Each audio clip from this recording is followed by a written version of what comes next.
పెద్ది సుదర్శన్ రెడ్డి పెద్ద పెద్ద పదవులు అలంకరించకపోవచ్చు కానీ వరంగల్ జిల్లాలో ఉద్యమానికి నాయకత్వం వహించిన నాయకుడు, ఉద్యమాన్ని ఒంటి చేత్తో నడిపిన నాయకుడు. అందుకే ఓరుగల్లు మొత్తం కదిలొచ్చిందన్న.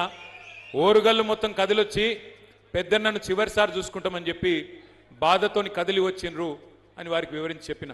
ఉద్యమంలో ఉండే పవర్ అది. ఉద్యమానికి నాయకత్వం వహించిన నాయకుడికి ఉద్యమ బిడ్డకు ఉద్యమ గడ్డ ఇచ్చిన గౌరవం అది అని వారికి నేను చెప్పిన. ఆ రోజు పెద్ది సుదర్శన్ రెడ్డి గారు నాకు చెప్పిన మాట, ఎందుకంటే సరిగ్గా దానికంటే ముందు రోజే ప్రెస్ మీట్ పెట్టిండు తెలంగాణ భవన్లో హైదరాబాద్లో. దేని గురించి పెట్టిండు? దేవాదుల పంపులు ఆన్ చేయాలి, మా రైతులకు నీళ్లు ఇవ్వాలి, మా గోదావరి నీళ్లు మాకు రావాలి అని జూలై 22 నాడే గర్జించిండు పెద్ది సుదర్శన్ రెడ్డి. 23 నాడు బయలుదేరి ఇక్కడికి వస్తా ఉన్నాం.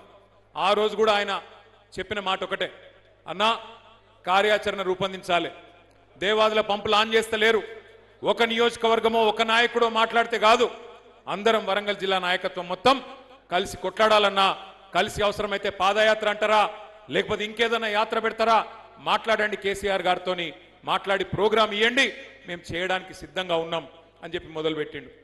కొద్ది దూరం రాగానే ఢిల్లీలో విద్యార్థుల ఉద్యమం గురించి మాట్లాడిండు.